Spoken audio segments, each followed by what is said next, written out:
Welcome to V3 news లక్ష్యం సమాజహితం. నేను మహేష్. ముందుగా వార్తలోని ముఖ్యాంశాలు. వెంగళరాయి చెరువు పనులను తనిఖీ చేసిన భద్రాద్రి కొత్తగూడెం కలెక్టర్. యుద్ధ ప్రాతిపదికన మరమ్మత్తు పనులను పూర్తి చేస్తామని వెల్లడి.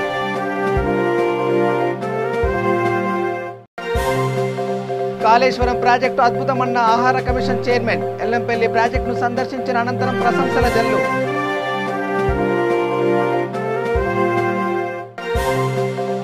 రామగుండం వాసుల సమస్యలను పరిష్కరించాలని సిపిఎం డిమాండ్. పట్టణ ప్రగతి పేరిట ప్రభుత్వం ప్రజల్ని వంచిస్తుందని ఆరోపణ.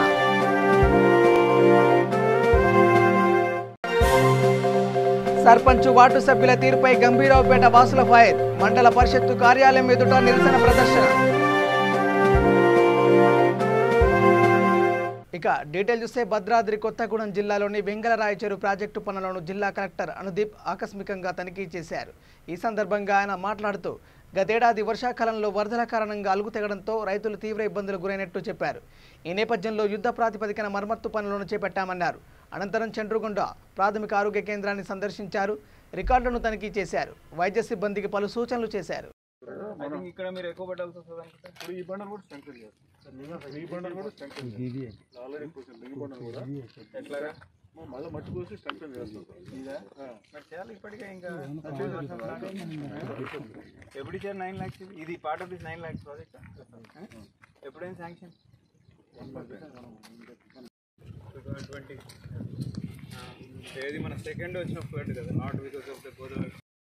రాష్ట్రం ఇప్పుడు రాష్ట్రం ఏం బాబు ఇక్కడ తిరిగి వచ్చినావా, లేదా ఫంక్షన్ పోయినావా, లేకపోతే ఏంటి వేయదంటే రీజన్స్ కూడా నోట్ చేసుకుంటాం.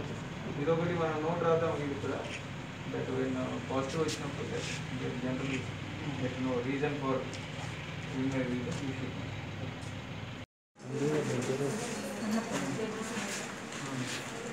ఇవాళ సీతాయగూడెం దగ్గర వెంగళరావు సాగర్ ట్యాంక్ ఇన్స్పెక్షన్ చేయడం జరిగింది. పోయినసారి మనకు వచ్చిన వరదకి ఈ వియర్ ఒక దగ్గర బ్రీచ్ అవ్వడం వల్ల మనం కొన్ని ఇబ్బందులు ఎదుర్కొన్నాం. అట్లా కాకుండా ఉండడానికి ఈసారి ఈ గారు ఇరిగేషన్ అధికారులు ఒక లీడింగ్ ఛానల్ తయారు చేసి వాటర్ని ముందు నుంచే ఇక్కడ వియర్ దాకా రాకుండా ముందు నుంచే డైవర్ట్ చేసే విధంగా 9 లక్షలతోని మరమ్మతు పనులు చేపట్టిండ్రు. అది కూడా 80% అయినట్టు ఇవాళ మనకి ఈ గారు తెలిపిండ్రు. ఇంకా ఆ 20% అయిన యుద్ధ ప్రాతిపదికన కంప్లీట్ చేయమని చెప్పి ఆదేశాలు ఇందాక ఇప్పుడే ఇవ్వడం జరిగింది. అట్లాగే ఎస్సీ గారు, సిఈ గారు అండ్ ఈఎన్సీ ఇరిగేషన్ కూడా దీని మీద మరి ఒకసారి ఈ లాస్ట్ టైం జరిగినట్టు అవ్వకుండా తగిన చర్యలు అయ్యే విధంగా ఆదేశాలు ఇన్స్ట్రక్షన్స్ ఇస్తాము. అట్లాగే రైతులు ఎవరు కూడా ఆధారపడకుండా వారు ఎప్పటికప్పుడు. యాదాద్రి భువనగిరి జిల్లా కుర్రారం సర్పంచ్ మమతా బాలస్వామి తీరుపై స్థానికులు తీవ్ర ఆగ్రహం వ్యక్తం చేశారు. సమస్యలను పట్టించుకోవడం లేదని ఆరోపించారు. ఈ విషయాన్ని మీడియా దృష్టికి తీసుకొచ్చారు. ఉన్నతాధికారులు స్పందించి పరిష్కరించాలని వేడుకున్నారు.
మేము వరదల మునిగిపోతున్నాం. ఇండ్లు చుట్టూ ఊరు వరద మొత్తం మాకే వస్తుంది. చుట్టూ ఇండ్లన్నీ మునిగిపోతున్నాయి.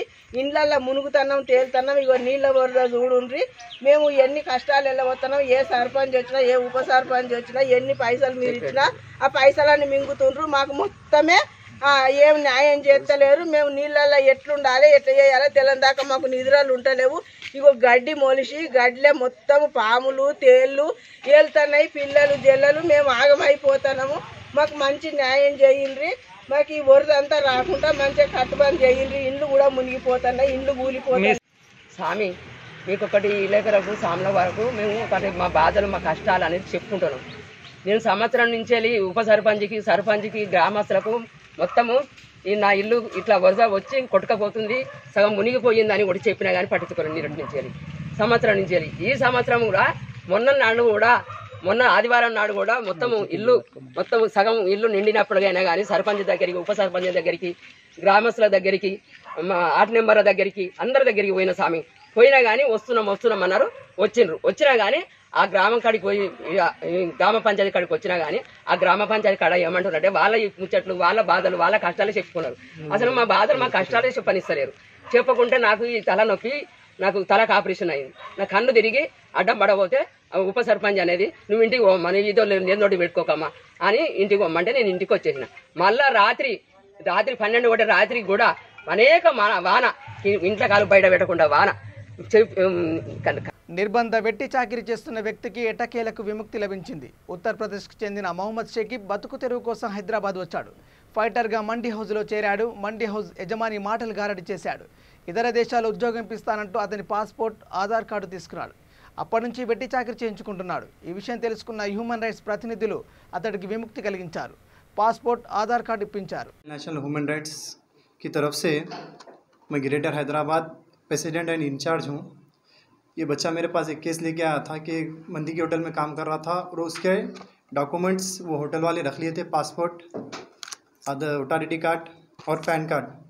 इन्हें अपनी तरफ से पूरी कोशिश करा, नहीं मिलने की सूरत पे जब मेरे पास कंप्लेंट आया, ये लेके कंप्लेंट आया तो मैं हमारी ऑफिस में रखा, पूरा ऑफिस मिलके ह्यूमन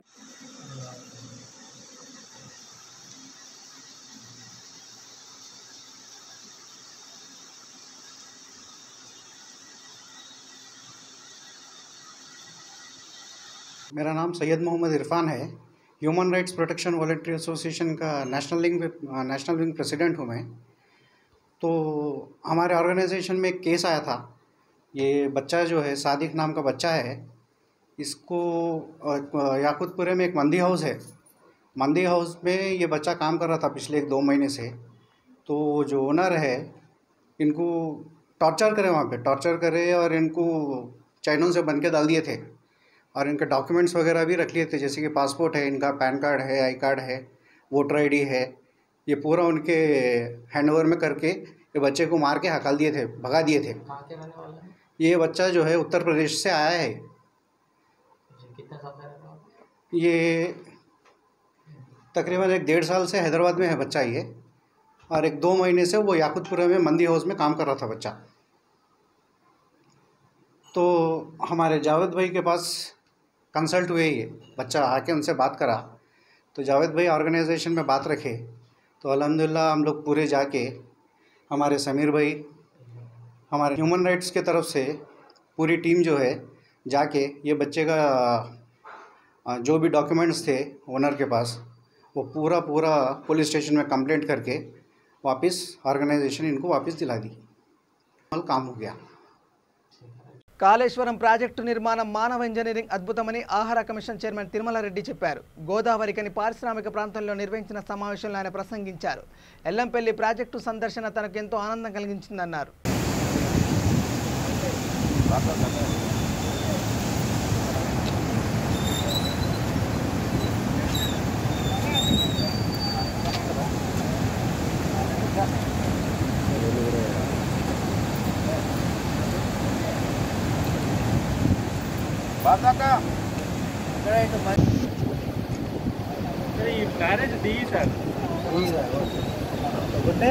శరత్ బాబు సార్,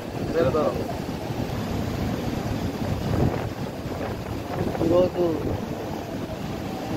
ప్రపంచంలో అత్యంత ఇంజనీరింగ్ అద్భుతం జరిగినటువంటి ఒక కాళేశ్వరం ప్రాజెక్ట్ నదిని వెనుకకు పారించమనేటటువంటి ఒక విధానాన్ని ఏదైనటువంటి ఎల్లంపల్లి బేసరిని కాళేశ్వర ప్రాజెక్టు నిర్మాణంలో దాన్ని ఈరోజు సందర్శించడం చాలా సంతోషంగా ఆనందదాయకంగా ఉంది. అదేవిధంగా నిండి 20 టీఎంసీ కెపాసిటీ ఉన్నటువంటి ఎన్నపల్లి తన సంపూర్ణమైనటువంటి కెపాసిటీతో కలకలలాడుతూ ఉంది.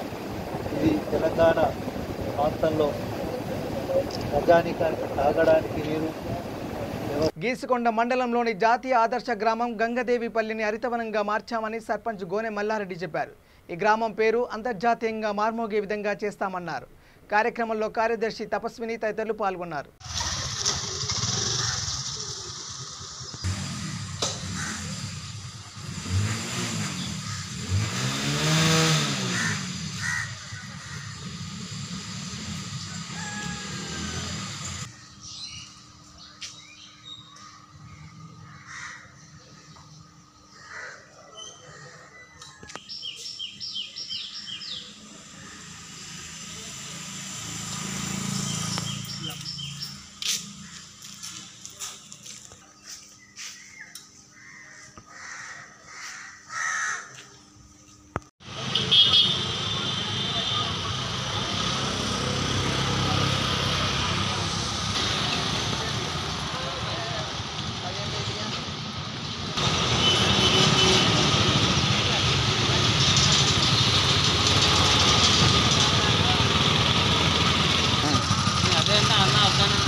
అరే అక్కడ ముందు మస్తు ఉంటుంది అన్న, అక్కడ తిత్తురు బాగాలే, ఈ రోడ్డు పట్టుకొని తిత్తాను. అరే అక్కడ మస్తు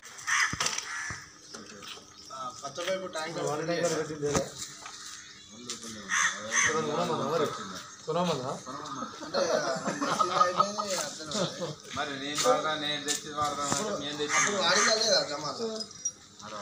మరి ఎట్లా వాడతాను మరి చెప్పు. ఈరోజు 4వ పల్లె ప్రగతి కార్యక్రమంలో ఏదైతే మన గౌరవ ముఖ్యమంత్రి గారు పల్లెలు బాగుంటేనే పట్టణాలు బాగుంటాయి, ప్రజల యొక్క ఆరోగ్యం బాగుంటేనే మీ అందరం కూడా బాగుంటానే ఒక ఆలోచనతోనే ఈ 4వ పల్లె ప్రగతి కార్యక్రమం మొదలుపెట్టడం జరిగింది. ఈ పల్లె ప్రగతి కార్యక్రమంలో కూడా మేము మొదటి రోజు గ్రామ ప్రజలందరినీ పెద్ద ఎత్తున కూర్చోబెట్టి వారి యొక్క సమస్యలను పైన అధ్యయనం చేసి మీకు ఇంకా ఇళ్లలో కానీ మీ వ్యక్తిగతంగా కానీ మీ వాడలో కానీ ఎలాంటి సమస్యలు ఉన్నాయి, డ్రైనేజీలు అవసరం ఉన్నాయా, లేదంటే సైడ్గా మన సీసీ రోడ్స్ అవసరం ఉన్నాయా, మీ 2 BHK అవసరం ఉందా, మీ ఇంటికి పింఛన్ రావట్లేదా, అసలు ఏంది అని కూడా ప్రతి ఒక్కటి కూడా వార్డు మెంబర్లకు ప్రతి ఒక్కరికి ఖచ్చితంగా డాటా కంపల్సరీ తీయాలి, ఇంటింటి తిరగాలని చెప్పి ఆదేశాలు ఇవ్వడం జరిగింది. ఆదేశాలతో పాటు కూడా గ్రామ పంచాయతీ కమిటీతో పాటు మేమందరము పంచాయత్ సెక్రటరీ గారు, స్పెషల్ ఆఫీసర్ మేమందరం కలిసి కూడా ప్రతి 3 రోజులు ప్రతి ఇల్లు కూడా తిరిగి మరి మీలాంటి సమస్యలు ఏందని కూడా తెలుసుకోవడం కూడా జరిగింది. అదే క్రమంలో ఇంటింటికి కూడా పరిశుభ్రత అనేది అవసరం. పరిశుభ్రత మాకు నిరంతరం ప్రక్రియ కూడా నిరంతరం కూడా పల్లె ప్రగతి మా గ్రామంలో, ఎందుకంటే మా గ్రామాన్ని దేశ విదేశాల నుంచి కూడా విజిట్ చేయడం జరుగుతూ ఉంది. కాకపోతే ఒకటి ఏంటంటే కరోనా మహమ్మారి చేయబట్టి కొంచెం విజిట్ తాకిడి తగ్గింది. దాంట్లో కూడా అయినా కూడా మా గ్రామ ప్రజలు నిరంతరం కూడా వారి ఇంటి చుట్టూ కానీ వాటి రోడ్లను కానీ ప్రతి ఒక్కటి కూడా శుభ్రంగా ఉంచుకొని ఆయురారోగ్యంతో ఉండడం జరుగుతూ ఉంది. ఎందుకంటే మా గ్రామ ప్రజలు ఏదైతే ప్రభుత్వం ఈ రోజున సూచిస్తుందో కానీ మా గ్రామ ప్రజలు గతంలో నుండి కూడా గ్రామాన్ని ఎప్పుడు కూడా మేము శుభ్రంగా ఉంచుకొని ఆలోచన చేయడం జరుగుతుంది. దాంతోపాటు మా యొక్క డాక్రా గ్రూప్ మహిళలు గ్రామ ప్రజలందరి ఒక స్వయం కృషితోని కూడా మేము ఒకే రోజు 306 కుటుంబాలతోని మనిషికి 3 మొక్కల చొప్పున 918 మొక్కలు ఒకే రోజు ఒకే గంటలో నాటడం కూడా జరిగింది. రాష్ట్ర స్థాయిలో లేని చరిత్ర ఏంటంటే గంగదేవిపల్లిలో నాటడం కూడా జరిగింది. రామగుండం సమస్యలను వెంటనే పరిష్కరించాలని సిపిఎం డిమాండ్ చేసింది. ఆ పార్టీ 5వ మహాసభ రామగుండంలోని 0 పాయింట్ వద్ద నిర్వహించారు. తొలుత పార్టీ జెండాను ఎగరవేశారు. ఈ సందర్భంగా ఆయన మాట్లాడుతూ రాష్ట్ర ప్రభుత్వం పట్టణ ప్రగతి పేరిట ప్రజలను మోసగిస్తుందని ఆరోపించారు. సమావేశంలో నరసింహారావు, కనకయ్య, మల్లేష్, శ్యామ్ తదితరులు పాల్గొన్నారు.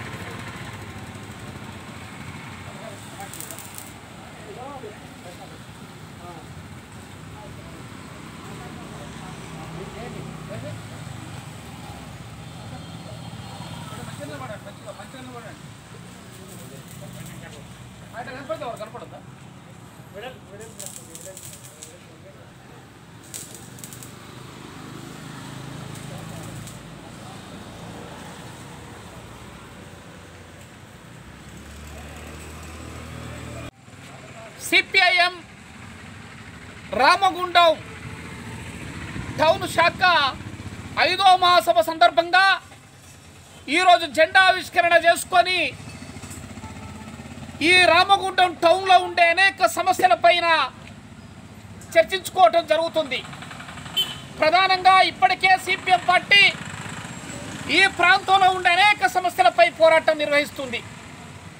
ఈ ప్రాంతంలో ఉండే పెన్షన్ సమస్య, రోడ్ల సమస్య, డ్రైనేజ్ సమస్య, మరి రేషన్ కార్డు సమస్య, మంచినీటి సమస్యతో పాటు వితంతులకు, వికలాంగులకు పెన్షన్ రావాలని కూడా అనేక సార్లు ఈ ప్రాంతం నుండి సిపిఎం పార్టీ తరఫున ఎంఆర్ఓ గారికి, ఆర్డీఓ గారికి వినతి పత్రాలు ఇవ్వటం అనేది జరిగింది. ఈ మధ్యకాలంలోనే హైటెన్స్ వైర్కు సంబంధించి కూడా హైటెన్స్ వైర్లు కూడా ఇళ్ల పైన ఉండటం, తీగలు తెగిపోవటం, ఇవాళ అనేక ప్రమాదాలు జరుగుతున్న పరిస్థితి ఉంది. దానికి సంబంధించి కూడా ఇవాళ కరెంటు డిపార్ట్మెంట్కు సంబంధించి సంబంధిత ఆర్డీఓ కలెక్టర్ గారు కూడా మెమోరం ఇవ్వాలనేది కూడా నిర్ణయించుకోవటం జరిగింది. ప్రధానంగా ఇవాళ మొత్తం పట్టణ ప్రగతి పేరుతోటి ఇవాళ మొత్తం స్లమ్ ఏరియాలో మర్చిపోవటం, ప్రజా సమస్యలను మరుగున వేయటం తప్ప ప్రజా సమస్యలు పరిష్కరించే పరిస్థితి లేదు. ఈ రామగుండంలో కూడా అనేక మందికి కోవిడ్ వచ్చి, కరోనా బారిన పడిన పరిస్థితి కూడా ఉంది. వారందరికి కూడా మరి సిపిఎం పార్టీ రాష్ట్ర కేంద్ర కమిటీ చెప్పినట్టుగా మరి ప్రతి కుటుంబానికి 7,500 రూపాయలు ఇవ్వాలని కేరళ మోడల్గా 16 రకాల వస్తువులను కూడా, నిత్యావసర సరుకులను కూడా సరఫరా చేయాలని కూడా మరి ఈ ప్రాంతం కూడా పెద్ద నోటీసులు ఇవ్వకుండానే రహదారి వెడల్పు పేరిట ఇష్టం వచ్చినట్లు ఇల్లు, దుకాణాలను కూల్చివేయడంపై గంభీరావుపేట వాసులు మండిపడ్డారు. బాధితులు ఈ మేరకు మండల పరిషత్తు కార్యాలయం ఎదుట నిరసన ప్రదర్శన నిర్వహించారు. సర్పంచ్, వార్డు సభ్యులు రహదారికి ఇరువైపులా డ్రైనేజీలను తొలగించడం దారుణమన్నారు. అధికారులు తగు చర్యలు తీసుకోవాలని కోరారు.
ఈరోజు గంభీరావుపేట మండల ఆఫీస్ ఎంపీడీఓ ఆఫీస్లో తెలియజేస్తుంది ఏమనగా ఆదివారం రోజు గంభీరావుపేట గ్రామంలోని ఇంటి ముంగడున్న అరుగులు కూల్చివేయడం జరిగింది. దీనికి అధికారులు మాకు ఎలాంటి నోటీసు ఇవ్వలేదు. ఆదివారం రోజు సిబ్బంది గ్రామ పంచాయతీ సిబ్బంది లేకుండానే ఖాళీ రాజకీయ లబ్ధి కొరకు మా అరుగులు కూల్చివేసిండ్రు. దీనిపైన కలెక్టర్ వెంటనే స్పందించాలి. ఇన్ఫర్మేషన్ ఇవ్వకుండా కూల్చి మమ్మల్ని అన్ని రకాల ఇబ్బందులకు గురి చేస్తున్నారు. దీనివల్ల ఈ వర్షాకాలంలో మామూలుగా ఉన్న డ్రైనేజీలు సరిచేయడం కాకుండా దాన్ని కూల్చివేసి మొత్తం వ్యవస్థ మొత్తం. ఆత్మహత్యకు యత్నించి డోన్ ఆసుపత్రిలో చికిత్స పొందుతున్న కృష్ణగిరి రైతు కోడూరు పాల్గొన్న కుటుంబ సభ్యులను పత్తికొండ ఎమ్మెల్యే దేవమ్మ పరామర్శించారు. అండగా ఉండామంటూ హామీ ఇచ్చారు. ఆమె వెంట మండల incharge doctor Venkatramareddy, Pattikonda market yard vice chairman Madhavarao, single window president Brahmananda Reddy తదితరులు పాల్గొన్నారు.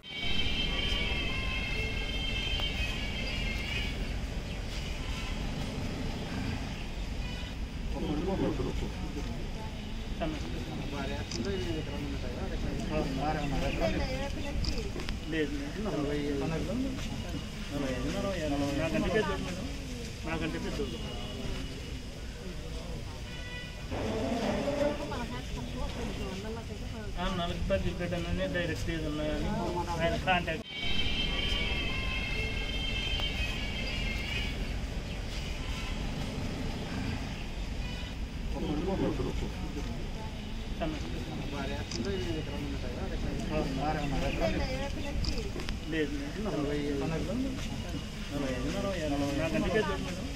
నాకంటే పెద్దోళ్ళు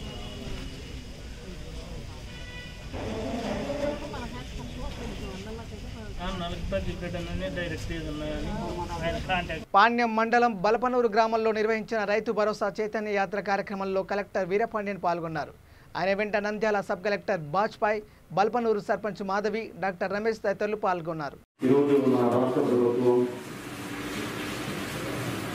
రైతులు వాళ్ళు బాగా సాగు చేసుకోవడానికి వ్యవసాయం నుంచి వచ్చే ఆదాయాన్ని ఇప్పుడు ఉన్నదానికంటే ఇంకా ఎక్కువ సంఖ్యలో పెంపొందించుకోవడానికి చాలా కార్యక్రమాలను చేపడుతుంది. మనకు రైతు భరోసా కార్యక్రమం ఉంది, మళ్ళీ విత్తనాలు సబ్సిడీ రూపంలో ఇవ్వడం జరుగుతుంది. ముఖ్యంగా రైతు భరోసా కేంద్రం అని ప్రతి ఒక్క గ్రామానికి ఒక కేంద్రాన్ని కూడా ఏర్పాటు చేయడం జరిగింది. ఈ రైతు భరోసా కేంద్రం ద్వారా రైతులకు కావాల్సిన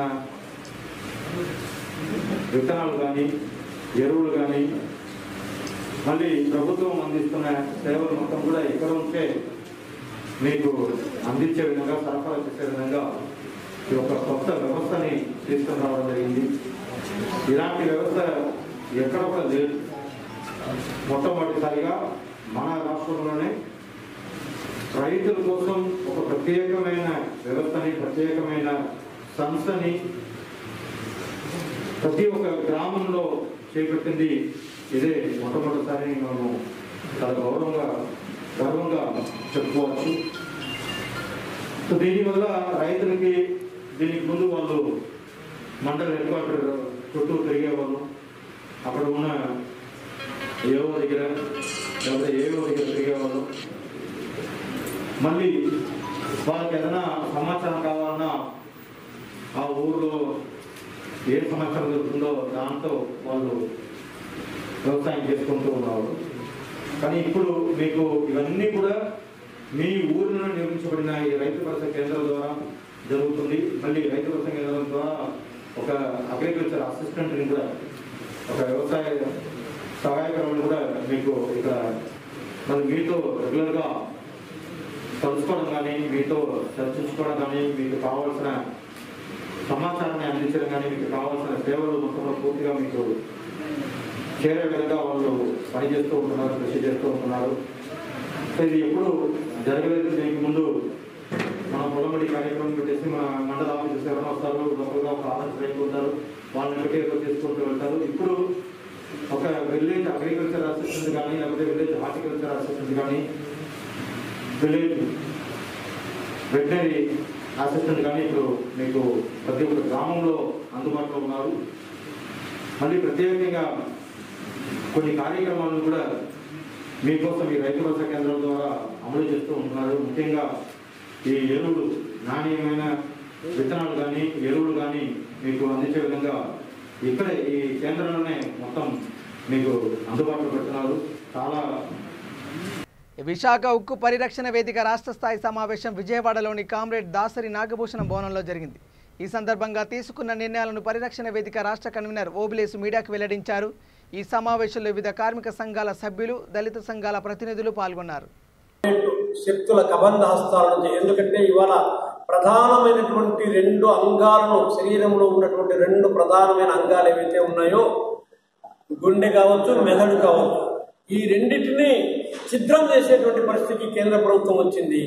మొదటిది దేశానికి తిండి పెట్టేటువంటి, అన్నం పెట్టేటువంటి రైతాంగానికి సంబంధించి 3 రైతాంగ వ్యతిరేక చట్టాలు తీసుకొచ్చి వాళ్ళను గత 700 రోజులుగా ఎండకు, వానకు, చలికి ఢిల్లీ సరిహద్దుల్లో మగ్గబెట్టేటువంటి పరిస్థితి ఉంది. దానికి నిరసనగా, అలాగే ఇది ఇవాళ దేశంలో పారిశ్రామిక రంగం, అందులో ప్రభుత్వ రంగం ఒక గణనీయమైనటువంటి పాత్ర పోషించింది. ఈ దేశ ఆర్థికాభివృద్ధిలో, సామాజికాభివృద్ధిలో, సాంఘిక న్యాయం కలగజేయడంలో ప్రముఖ పాత్ర పోషించినటువంటి ప్రభుత్వ రంగాన్ని ఎక్కడికక్కడ తెగనమ్మడానికి ప్రభుత్వం ప్రయత్నం చేస్తుంది. కాబట్టి ఈ రెండింటినీ కాపాడుకోవాలంటే భారతదేశాన్ని రక్షించాలి. భారతదేశం రక్షించాలంటే ఈ రెండు రంగాలు పరిణమిల్లాలి. ఈ రెండు రంగాలకు రుణం చేస్తున్నటువంటి, ఈ రెండు రంగాలను బదనాం చేస్తున్నటువంటి నరేంద్ర మోడీ, అమిత్ షా విధానాలకు వ్యతిరేకంగా చారిత్రాత్మకమైన క్విట్ ఇండియా మూవ్మెంట్ రోజున సేవ్ ఇండియా నినాదంతో పెద్ద ఎత్తున రాష్ట్ర వ్యాప్తంగా అన్ని కేంద్రాల్లో, మండల కేంద్రం నుంచి జిల్లా స్థాయి వరకు ఉద్యమానికి సమాయత్తం కావాలని చెప్పేసి ఈ సమావేశం తీర్మానించింది. గాడి తప్పిన తెలంగాణని గాడిలో పెట్టాలంటే బీజేపీ అధికారంలోకి రావడం ఒక్కటే మార్గమని బీజేపీ సీనియర్ నాయకురాలు విజయశాంతి అన్నారు. బోడుపల్ మున్సిపల్ కార్పొరేషన్లోని తిరుమల పద్మావతి గార్డెన్లో మేడ్చల్ జిల్లా బీజేపీ కార్యవర్గ సమావేశం నిర్వహించారు. ఈ సమావేశాన్ని ముఖ్య అతిథిగా హాజరైన సందర్భంగా మాట్లాడుతూ రాష్ట్రంలో టీఆర్ఎస్ పార్టీ అధికారానికి చర్మగీతం పాడాలంటే ప్రతి బీజేపీ కార్యకర్త సైనికుడి మాదిరిగా పనిచేయాలన్నారు. వాళ్ళెవ్వరు కూడా ఉద్యమంలో పాల్గొన్నటువంటి వ్యక్తులు కాదు అనేటువంటి విషయాన్ని మనం గమనించాలి. కాబట్టి ఏ ఆకాంక్షలతో అయితే మనం ఆనాడు పాల్గొన్నాము, ఉద్యమాలు చేశాము, అనేక మంది ప్రాణత్యాగాలు చేశారు. ఉస్మాన్ యూనివర్సిటీ మొదలుకొని ఉమ్మడి జిల్లాగా ఉన్న తర్వాత సంస్థాగతంగా పార్టీని విడదీసినాక మనం రూరల్ జిల్లాగా ఈ యొక్క సమావేశాలను నిర్ణయించుకుంటా ఉన్నాం. ఈ సమావేశం లోపల మనం అందరం కూడా అనేక మంది ప్రాణాలు పోగొట్టుకుంటున్నారు. మరి వాళ్ళని కాపాడడానికి ఎవరు? ఒకే ఒక పార్టీ ఉంది, అది బీజేపీ పార్టీ. అది బీజేపీ పార్టీ కాదు, అది సంజీవి పార్టీ. బీజేపీ ఒక సంజీవి పార్టీ. ప్రజలు ప్రాణం పోయడం తెలియదు తప్ప ప్రజలు ప్రాణం తీసుకోవడం తెలియదు బీజేపీకి. అదేవిధంగా మరి కూడా బీజేపీని మనం తీసుకురావాలి, కాపాడుకోవాలి. ఒకే ఒక బీజేపీ మనకుంది తెలంగాణని కాపాడడానికి. టీఆర్ఎస్ పార్టీ ఉద్యమాల పేరుతో వచ్చింది, అధికారంలోకి వచ్చింది, మంచి చేస్తారని మేము అందరూ నమ్మాం. కానీ అధికారం చూసుకుంది కానీ ప్రజలకు మంచి చేయలేదు. ఇంకో పక్క కాంగ్రెస్ మేము ఇచ్చాం తెలంగాణ. ఉద్యమకారులకి అన్యాయం జరిగింది, సరే మాకు అన్యాయం జరిగింది, కానీ ప్రజలకే అన్యాయం జరుగుతుంది. ఇక్కడ తెలంగాణలో కేసీఆర్ రాక్షస పరిపాలన జరుగుతూ మొత్తం తెలంగాణ సంపద దోచుకుంటున్నారు. దాని మీద ఎదురు తిరిగిన వాళ్ళ మీద కేసులు పెడతారు, హింస పెడతారు, బెదిరిస్తారు, నానా రకాలుగా ఉంది. సో ఇవన్నీ పోవాలంటే ఒక బీజేపీ సాధ్యం అవుతుంది. ఇటు కాంగ్రెస్ కానీ ఇటు టీఆర్ఎస్ కచడా పార్టీలాగా అయిపోయి వాళ్ళ భాష ఏంటో, వాళ్ళ మాటలు ఏంటో. నిజామాబాద్ జిల్లా వేల్పూర్ మండలం వాడి గ్రామంలో బహిష్కరణకు గురైన అంకం కిషన్ కుటుంబాన్ని వరల్డ్ హ్యూమన్ రైట్స్ అసోసియేషన్ జాతీయ chairman Moran Reddy Subbareddy, board of director Dinesh Kumar, Telangana state committee chairman Santosh Reddy పరామర్శించారు. ఈ విషయమై జాతీయ మానవ హక్కుల కమిషన్లో ఫిర్యాదు చేశారు. ఈ సందర్భంగా బాధిత కుటుంబ సభ్యులు మాట్లాడుతూ 14 నెలల క్రితమే తమ కుటుంబాన్ని గ్రామం నుంచి బహిష్కరించారన్నారు. అధికారులకు ఫిర్యాదు చేసిన ఫలితం దక్కలేదన్నారు. దీంతో మానవ హక్కుల సంఘాన్ని ఆశ్రయించామని వివరించారు. World human rights chairman Subbareddy మాట్లాడుతూ మన దేశంలో స్వతంత్రంగా జీవించే హక్కు ప్రతి ఒక్కరికి ఉందన్నారు. సమావేశంలో world human rights state chairman Santosh Reddy, vice chairman Jangareddy, state coordinator Suresh Yadav, state general secretary Rinku Gaur, women wing chairperson Sandhyareddy, vice chairperson Samata Yadav, Yadadri జిల్లా కోఆర్డినేటర్ పద్మా తదితరులు పాల్గొన్నారు. పరిస్థితి సేమ్ వీళ్ళలాగానే ఒక హోటల్ యజమాని నన్ను హింసించిన కేసు రాస్తే వాడిని కూడా కుల బహిష్కరణ చేస్తారనే భయంతో ఎవరు ముందుకు రావడం లేదు సార్. దాని మీద మీరేం స్పందిస్తారు సార్?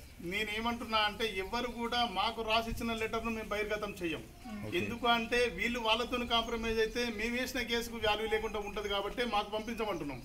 ఈరోజు అంకెం కిషన్ విషయంలో కూడా మాకు రాసిచ్చిన లెటర్కి నేను కేసు వేసిన వాళ్ళ అంకెం కిషన్ కాదు వేసింది. అక్కడ తౌటరెడ్డి సంతోష్ రెడ్డి పేరు మీద మేము తెలంగాణ స్టేట్ నుంచి చేయడం జరిగింది, కానీ వాళ్ళను ఇబ్బంది పెట్టడం కోసం కాదు. ఒకవేళ యాక్షన్ తీసుకునే ఉంటే విలేజ్ డెవలప్మెంట్గా మేము ఎక్కడో హైదరాబాద్లో ఉంటాం, మా మీద కూడా పెనాల్టీలు వేయొచ్చు. మేమేం దానికి భయపడం. సుప్రీంకోర్టుకైనా పోదాం. రాజ్యాంగం కల్పించిన ప్రతి ఒక్కరి హక్కు, కాల రాసే హక్కు ఎవరికి లేదు.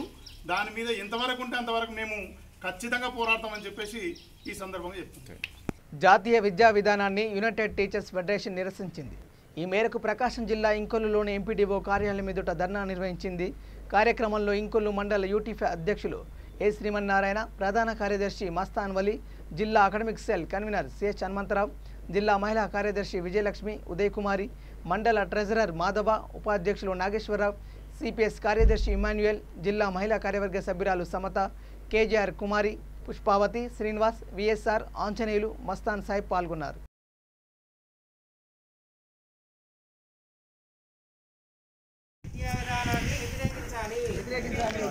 నూతన విద్యా విధానాన్ని వ్యతిరేకించాలి.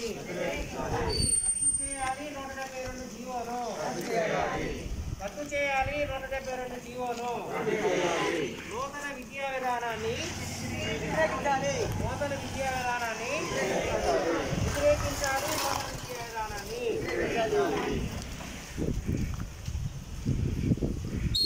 బులెటిన్ ముగించే ముందు హెడ్లైన్స్ మరోసారి. వెంగళరాయి చెరువు పనులను తనిఖీ చేసిన భద్రాద్రి కొత్తగూడెం కలెక్టర్. యుద్ధ ప్రాతిపదికన మరమ్మత్తు పనులను పూర్తి చేస్తామని వెల్లడి.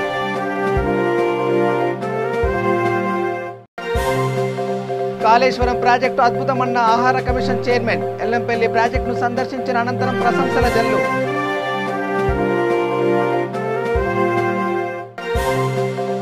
రామగుండం వాసుల సమస్యలను పరిష్కరించాలని సిపిఎం డిమాండ్. పట్టణ ప్రగతి పేరిట ప్రభుత్వం ప్రజల్ని వంచిస్తుందని ఆరోపణ.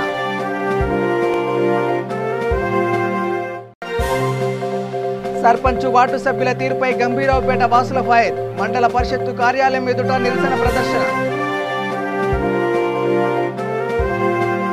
ఇవి bulletin updates. Keep watching V3 news. లక్ష్యం సమాజేతం. నమస్కారం.